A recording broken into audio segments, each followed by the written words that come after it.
नमस्कार दोस्तों, आज पुनः आपका स्वागत है करियर मिशन की यूट्यूब चैनल पर। आज हम लोग शुरू करेंगे पिछले वीडियो की ही कंटिन्यूटी का दूसरा वीडियो। पिछले वीडियो में हम लोगों ने इन्फ्लेशन किया था। इन्फ्लेशन से जुड़े हुए कुछ टर्म्स बच गए थे, उसको हम लोग आज करेंगे। आज हम लोग करेंगे डिफ्लेशन, डिसइन्फ्लेशन, स्टैगफ्लेशन। इन्फ्लेशन में जो ग्रोथ की रेट होती है उसके हिसाब से creeping inflation, galloping inflation, hyper inflation, ये सारे टर्म्स हम लोग इस वीडियो में करेंगे। इस वीडियो में हमारे साथ अंत तक बने रहिए इन सारे टर्म्स को समझने के लिए, और इसका इफेक्ट क्या होता है उसको भी इसमें हम लोग समझेंगे। तो पहले शुरुआत करते हैं रिफ्लेशन की। प्रत्यवस्थिति। रिफ्लेशन का मतलब है कि जब किसी अर्थव्यवस्था में इन्फ्लेशन की स्थिति इतनी कम हो जाती है कि अब वो बिजनेस के लिए प्रॉफिटेबल नहीं रहता है। इस एनिमेशन को आप देख सकते हैं। इस एनिमेशन में रिफ्लेशन में किसी अर्थव्यवस्था में मांग की स्थिति बहुत कमजोर हो जाती है, तो उसे बढ़ाने के लिए मनी सप्लाई बढ़ाकर या टैक्स कम करके इन्फ्लेशन बढ़ाने की कोशिश की जाती है। इसे ही रिफ्लेशन कहते हैं। अगर आप इस वर्ड पर ध्यान देंगे तो री इन्फ्लेशन मतलब इन्फ्लेशन की स्थिति पहले थी, आज नहीं है, अब फिर से इन्फ्लेशन की थोड़ी स्थिति हो जाए, उसके लिए जो एक्शन लिए जाते हैं उसको हम लोग रिफ्लेशन कहते हैं। अब रिफ्लेशन में अगर इस एक जो एनिमेशन है इसको देखा जाए तो अभी जो स्थिति है इसमें एकदम छोटी सी बहुत ही कम इन्फ्लेशन का रेट है, 0.1%, नेग्लिजिबल है, 9 के बराबर है। ये बहुत सारे जो बिजनेसेस हैं उनको ल्यूक्रेटिव नहीं दिखेगा, वो स्टॉक्स नहीं रखना चाहेंगे अपने पास, माल के ज़्यादा प्रोडक्शंस नहीं करेंगे। तो ये जो स्थिति है ये बिजनेस पर्सन के लिए बेहतर नहीं है। तो बिजनेस पर्सन के लिए बेहतर बनाने के लिए सरकार क्या करती है कि इन्फ्लेशन थोड़ा बढ़ाना चाहती है। तो बढ़ाने के लिए उसने मान लीजिए टारगेट रखा 2% का, जो इन्फ्लेशन रेट है वो 2% हो जाए, वो टारगेट रख करके गवर्नमेंट जो है वो काम करना शुरू करी। तो ये इसमें कौन कौन लोग उसके साथ होंगे, तो एक तो स्वयं गवर्नमेंट है, और गवर्नमेंट के साथ सेंट्रल बैंक जो है वो आरबीआई, वो आपका ये काम करेगी कि इन्फ्लेशन थोड़ा बढ़े। अब वो कैसे करेगी, तो उसको करने के लिए उसके पास कुछ मेजर्स हैं, रिफ्लेशन मेजर्स, वो उसका इस्तेमाल करेगी। अब उसमें क्या क्या है, तो उसमें सबसे पहले टैक्स कम करना, तो जो प्रोडक्ट हैं उनकी मांग बढ़े उसके लिए वो टैक्स जो है कम करेंगे। पैसा मार्केट में ज़्यादा डालने की कोशिश करेंगे, पैसे की सप्लाई बढ़ाने की कोशिश करेंगे जिससे कि लोगों के पास ज़्यादा पैसा हो, मांग बढ़े, और मांग बढ़ने के साथ साथ इन्फ्लेशन की स्थिति पैदा होगी। गवर्नमेंट अपने तरफ से भी खर्चे करेगी, मार्केट के अंदर बहुत सारे प्रोजेक्ट्स, बड़े बड़े प्रोजेक्ट्स लाएगी, लोगों को रोजगार मिले, लोगों के पास पैसा पहुंचे, तो वो गवर्नमेंट जो है एक्सपेंडिचर उस पर करती है। उसके साथ ही जो क्रेडिट है, जो लोग लोन लेते हैं उस पर जो इंटरेस्ट रेट है वो कम करेगी ताकि आसानी से लोग लोन ले सकें। अभी हाल फिलहाल में आप देख रहे हैं कुछ 1-2 दशक से लोग लोन पर सामान खरीदने शुरू कर दिए हैं। लोन पर आप फ्रिज, टीवी, छोटे छोटे होम अप्लायंसेस भी खरीद रहे हैं, कार वगैरह तो खरीद ही रहे हैं, घर तो खरीद ही रहे हैं। तो ये जो इंटरेस्ट रेट कम होता है तो लोग इस बात के लिए थोड़ा ज़्यादा आकर्षित होते हैं कि लोन पर कोई प्रोडक्ट खरीद लिया जाए। तो ये सारे मेजर्स जो हैं मिलकर के रिफ्लेशन की स्थिति बनाते हैं। अब देखते हैं अगला जो हमारा है स्टैगफ्लेशन, मुद्रास्फीति जनित मंदी। मतलब इन्फ्लेशन की वजह से अगर मंदी की स्थिति पैदा हो जाए किसी इकोनॉमी के अंदर, तो उस स्थिति को हम लोग स्टैगफ्लेशन कहते हैं। यहाँ अर्थव्यवस्था की ऐसी अवस्था जिसमें इन्फ्लेशन के साथ साथ रिसेशन भी हो, और ऐसी स्थिति लंबी अवधि तक अगर बनी रहती है जिससे बेरोजगारी बढ़ने लगती है, साथ ही डिमांड घटने लगती है, तो इसे हम लोग स्टैगफ्लेशन बोलते हैं। ऐसा डेवलप्ड कंट्रीज में 1970s के दशक में देखा है। तो ये जो स्थिति है स्टैगफ्लेशन की हो गई। इसको अगर आप समझना चाहें तो एक छोटे से एग्जांपल से समझ सकते हैं। इसके कंपोनेंट्स को देख करके, तो इसके जो कंपोनेंट्स हैं, सबसे पहले तो इन्फ्लेशन है, इन्फ्लेशन होगा, हाई रेट ऑफ इन्फ्लेशन हो सकता है, साथ ही ग्रोथ नहीं है, जीडीपी का जो रेट है वो बहुत ही लो हो गया है। अब जीडीपी का रेट हाई लो होने के साथ साथ लोगों की नौकरी जा रही है, नए रोजगार सृजित नहीं होंगे तो एम्प्लॉयमेंट रेट जो है वो बढ़ना शुरू हो जाएगा। अब जो गवर्नमेंट है यहाँ पे फेल्योर हो रही है, उसका जो इम्प्लीमेंटेशन है बहुत पुअर हो गया है अपने पॉलिसीज़ का, तो उस कंडीशन में भी आपको ये स्टैगफ्लेशन की स्थिति दिखेगी। रिसेशन जो है, अब चूंकि सब तरफ निगेटिविटी है, इन्फ्लेशन ज़्यादा है, जीडीपी घट रही है, एम्प्लॉयमेंट नहीं है, तो उस कंडीशन में धीरे धीरे पूरी इकोनॉमिक एक्टिविटी ही रिसेशन की, मंदी की स्थिति में आ जाएगी। तो इस तरह से आप स्टैगफ्लेशन को समझें। अब लेते हैं डिफ्लेशन को। डिफ्लेशन जब वस्तु और सेवाओं की जो कीमत है वो गिरने लगती है, निगेटिव हो जाती है, और जो डिफ्लेशन जो है उसमें निगेटिव इन्फ्लेशन भी आप इसको कह सकते हैं। तो उसमें जो है कीमतें पूर्ण निगेटिव में चली जाती है। मतलब पिछले साल जो चीज़ 100 रुपए की मिली थी वो इस साल अगर 95 रुपए की मिल रही है तो ये निगेटिव इन्फ्लेशन या कहें डिफ्लेशन की स्थिति है। एक चार्ट की मदद से इसको समझते हैं। यहाँ पे देखिए ये डिफ्लेशन का 2 डिप्स इसमें आपको दिख रहा है। डिफ्लेशन जो है ये आपको दिखाया गया है 1920s और 30s में यूके का जो डिफ्लेशन जो है वो उसको दिखाया गया है। इन्फ्लेशन रेट 0 से भी नीचे चला गया है, ऑलमोस्ट 15% तक नीचे चला गया है। ये 23 में 1923 की स्थिति को दिखा रहा है।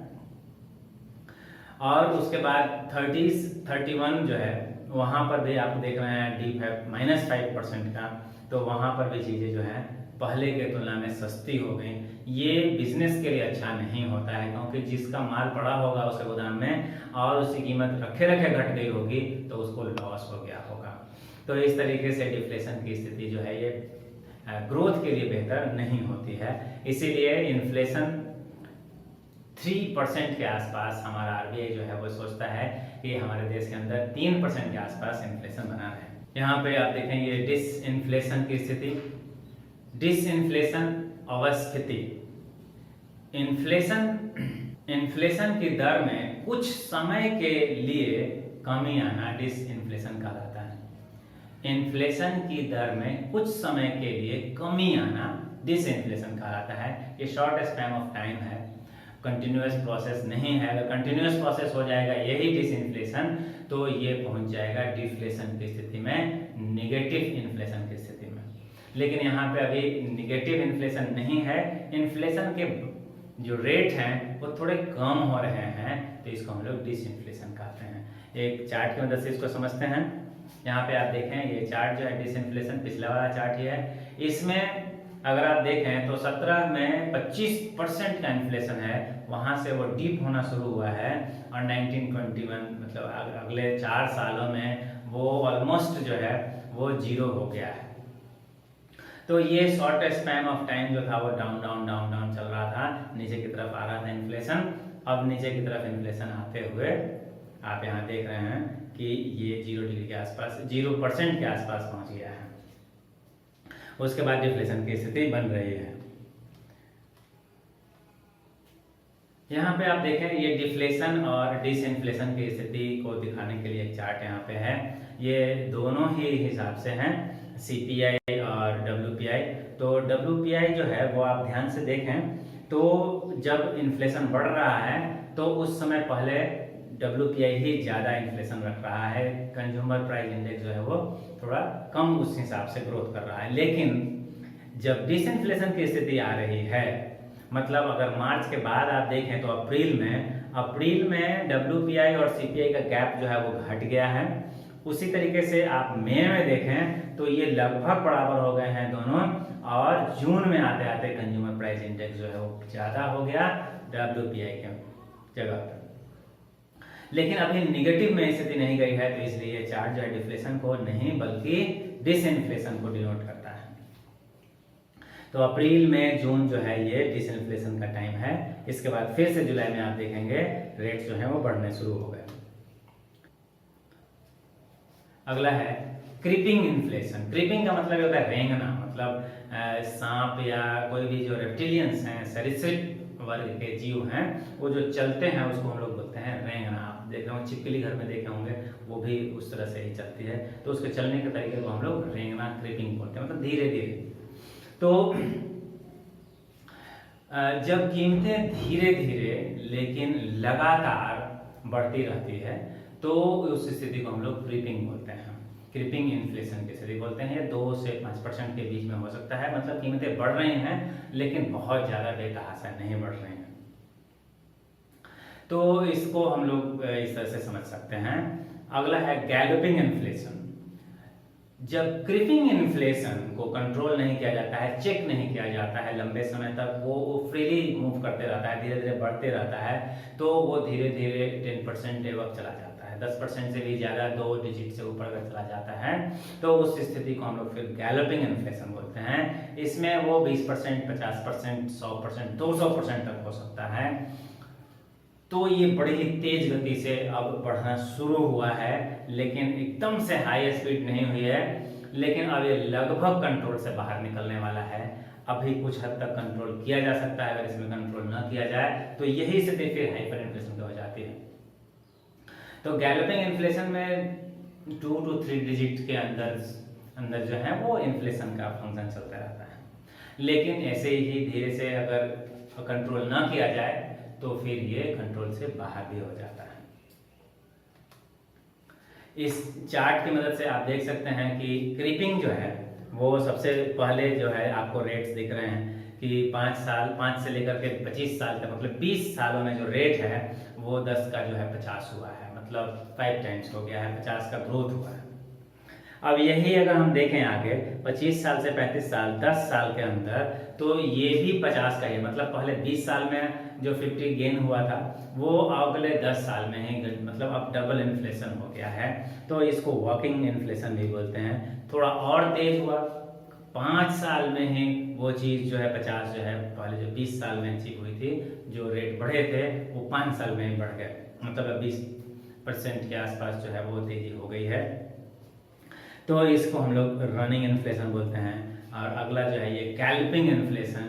अब यहाँ पे 2-2.5 साल के अंदर ही वो चीज़ हो गई जो पहले 20 साल में होती थी। रेट जो 20 साल में बढ़े थे वो 2-2.5 साल में बढ़ गए। तो ये बहुत ही तेज गति जो है बढ़ने की हो गई इन्फ्लेशन की, तो इसको हम लोग गैलोपिंग इन्फ्लेशन कहते हैं। अगला हमारे पास है हाइपर इन्फ्लेशन, अति मुद्रास्फीति, बहुत जरूरत से ज़्यादा हो गई। बहुत ज़्यादा इन्फ्लेशन दर की अवस्था को हाइपर इन्फ्लेशन कहते हैं।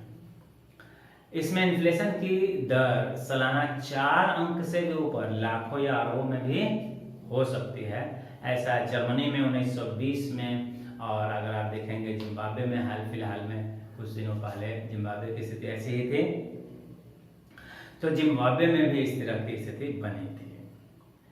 तो यहाँ पे हमारे पास एक चार्ट है जिम्बाब्वे के लिए। अगर आप देखेंगे कि किस प्रकार से हाइपर इन्फ्लेशन में रेट्स जो है वो बढ़ रहे थे, आप देखेंगे 1980 से लेकर के 2001 तक वो लगभग कंट्रोल में है या गैलोपिंग स्टेज में है। वहाँ पे उसको चेक न किया गया हो या जो मेजर्स लिए गए हों वो पर्याप्त न हुए हों, उनका इफेक्ट न पड़ा हो।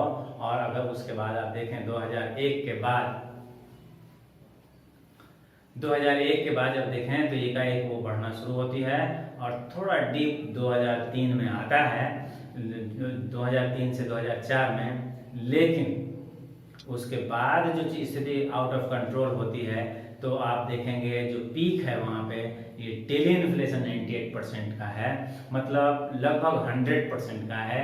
मतलब जो आज चीज़ आपने खरीदी 100 रुपये में, कल अगर वही चीज़ जा करके आप खरीदने जाएं तो वो 200 रुपये की मिले, 198 रुपये की मिले, तो सोचिए क्या स्थिति हो। तो ये हाइपर इन्फ्लेशन की स्थिति को बताता है। बहुत तेज गति से जब मुद्रास्फीति बढ़ने लगती है तो इसे हाइपर इन्फ्लेशन कहते हैं।